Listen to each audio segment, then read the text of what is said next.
aujourd'hui, je vous propose de chercher deux exercices d'arithmétique assez similaires. Le premier, c'est de démontrer que pour tout entier naturel, n au cube moins n est un multiple de 3. Le deuxième, c'est de montrer que, de la même manière, n5 moins n est un multiple de 5. Je vous propose de mettre pause si vous voulez prendre le temps de chercher les exercices, et une fois que vous les avez cherchés, vous continuez à regarder la suite de la vidéo. Voilà, donc je pense que ça y est, vous avez cherché, et je vais vous proposer pour chacun des deux exercices deux types de solutions. La première solution, c'est par récurrence. Par récurrence, vérifions l'initialisation.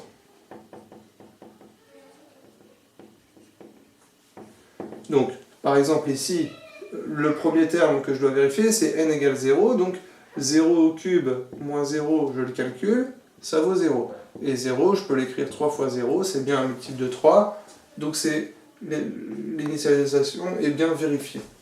L'hérédité maintenant. Alors, on va supposer que pour un certain n, donc supposons que pour un certain n appartenant à n, bon, c'est une drôle d'abréviation là, mais ça me permet de gagner du temps. Supposons que pour un certain n, n cube moins n est multiple de 3.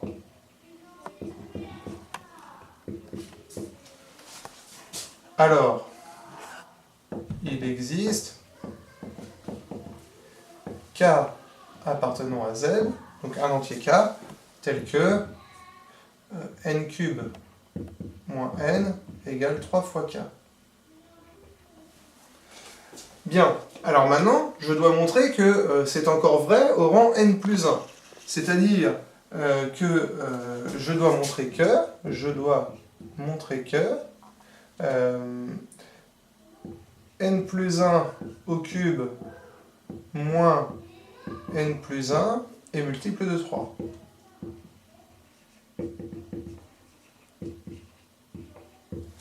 Or, combien vaut n plus 1 au cube moins n plus 1? Alors, n plus 1 au cube, je vais prendre un autre stylo.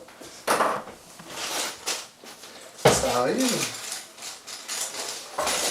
Or, n plus 1 au cube moins n plus 1 égale, par identité remarquable, n au cube plus 3n2 plus 3n plus 1 moins n moins 1. Donc je vous invite à bien réviser vos identités remarquables de degré 3. Vous pouvez obtenir cela aussi en développant tout simplement. Voyons ce qui se passe. Les 1 se simplifient. Et comme je veux faire apparaître n cube moins n, le moins n qui est ici, je vais le mettre juste après le n cube. n cube moins n. Et puis il me reste plus 3n2 plus 3n. Je me suis débrouillé pour mettre ensemble les termes qui m'arrangeaient pour pouvoir utiliser mon hypothèse de récurrence. Donc, par hypothèse de récurrence, n cube moins n, je peux l'écrire 3k. Et puis il reste plus 3n2 plus 3n. Je m'aperçois par chance que dans tous les termes, il y a le facteur 3, donc je factorise par 3. 3 facteurs de k plus n2 plus n. C'est bien un multiple de 3. Donc, la propriété est héréditaire, elle est initialisée, et par le principe de récurrence, elle est tout le temps vraie. Voilà la fin de la première méthode. La deuxième méthode est plus directe et plus rapide. Il s'agit juste de réécrire n cube moins n. Donc n cube moins n, je m'aperçois qu'il y a un facteur commun qui est n, et je peux le factoriser. Donc c'est n facteur de n2 moins 1. n2 moins 1, c'est une identité remarquable, parce qu'effectivement, je peux l'écrire n2 moins 1 au carré, donc ça me fait n facteur de n moins 1, n plus 1. Je réécris ça comme ça, pour bien remettre dans l'ordre, et je m'aperçois sous cette forme que n est en facteur avec, n est multiplié d'une part par son prédécesseur et par son successeur.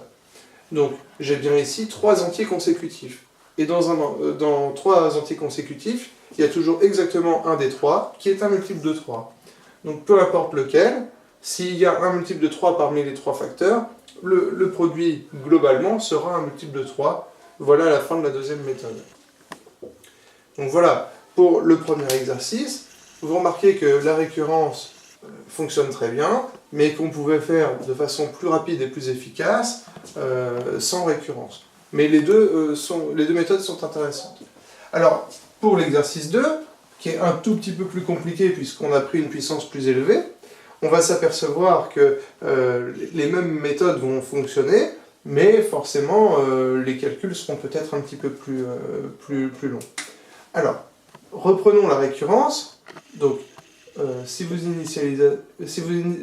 voulez initialiser, c'est pareil, vous allez faire 0 puissance 5 moins 0 égale 0 égale 5 fois 0. Donc ça pose pas de problème. Pour l'hérédité, alors, donc là, on va supposer que pour un certain n, donc je suppose que pour un certain n, il existe un entier k tel que n puissance 5 moins n égale 5k. Donc c'est exactement le même début. Et on doit montrer cette fois, on doit montrer que n plus 1 puissance 5 moins n plus 1 est multiple de 5. Alors, ici, l'identité remarquable de degré 5, vous ne devez pas la connaître par cœur. On peut aussi voir ça comme étant le binôme de Newton, mais je vous explique comment on retrouve ça. En fait, on applique le triangle de Pascal, on met des 1 vers la gauche, des 1 vers la droite, et on fait la somme des deux coefficients qui sont au-dessus. Par exemple ici, ça me donne 2. Ici, 1 plus 2, ça donne 3. 2 plus 1 donne 3. D'ailleurs, vous voyez 1, 3, 3, 1, c'est bien les coefficients que j'avais ici. 1n cube, 3n2, 3n1. Maintenant, je veux par exemple, pour l'identité remarquable de degré 4, je vais continuer. 1 plus 3 fait 4, 3 plus 3 fait 6, 3 plus 1 fait 4. Voilà, il me manque une ligne. Alors, 1 plus 4, 5, 4 plus 6, 10, 6 plus 4, 10, 4 plus 1, 5, et 1. Donc, je sais maintenant que n plus 1 puissance 5, je sais maintenant le développer. Vous allez voir. Donc, je vais avoir une fois n puissance 5. Donc, n puissance 5. Je vais avoir 5 fois n puissance 4 fois 1, c'est-à-dire 5 fois n puissance 4, plus 5n4, plus 10 n3 fois 1 au carré, c'est-à-dire 10n3. De même, je vais avoir 10n2. Je vais avoir 5n. Et enfin, je vais avoir plus une fois 1 puissance 5, c'est-à-dire plus 1. Et, il ne faut pas oublier, le moins n moins 1. Alors, il y a une similitude, c'est que les 1 se simplifient.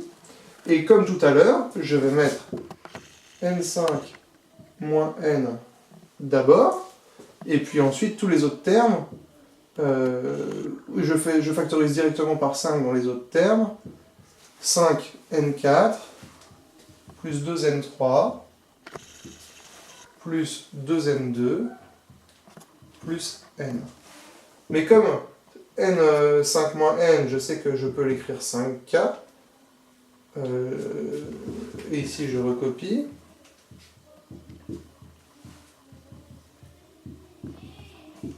Finalement, j'ai un facteur 5 dans chacun des termes, et ça me donne 5, facteur de k plus n4 plus 2n3 plus 2n2 plus n, et j'ai bien un multiple de 5. Donc, de la même manière, la propriété est héréditaire, elle est initialisée, on peut conclure par le principe de récurrence.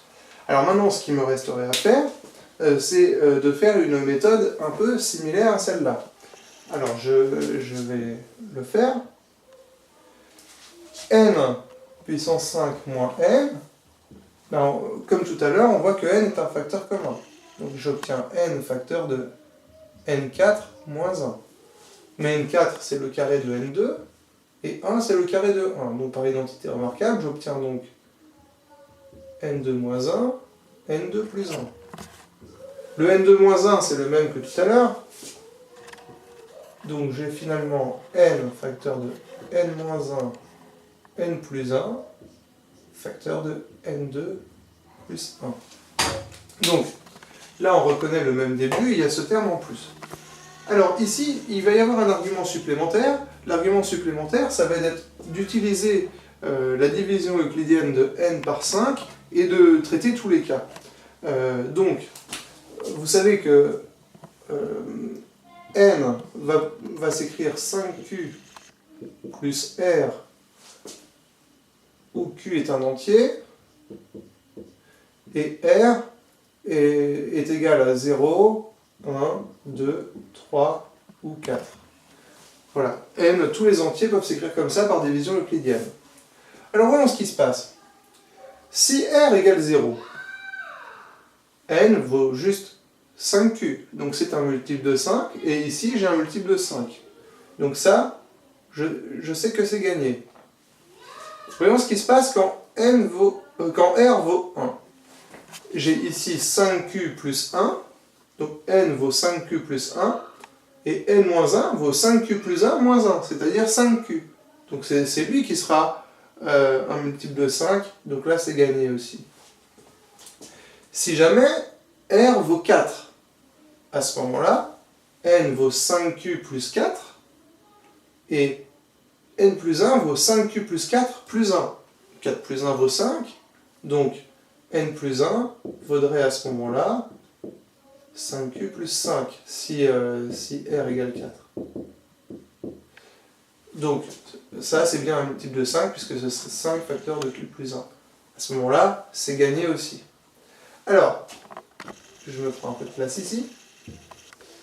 Qu'est-ce qui se passe maintenant si r égale 2 ou r égale 3? Eh bien, je vais devoir calculer n carré plus 1, puisque c'est le seul facteur qui a une chance d'être un multiple de 5.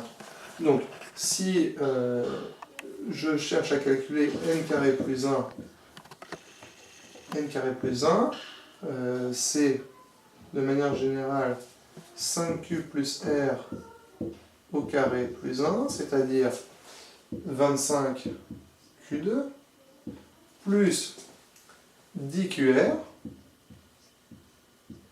plus r2 plus 1. Alors, 25 et 10 sont des multiples de 5. Donc j'ai gagné dès lors que r carré plus 1 est un multiple de 5.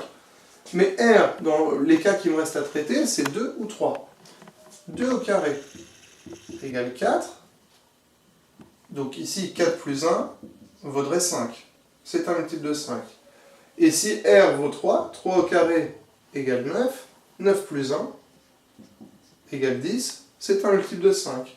Donc finalement, si r vaut 2 ou si r vaut 3, n carré plus 1 qui est ici, est bien un multiple de 5. Donc quand r vaut 0, c'est lui le multiple de 5.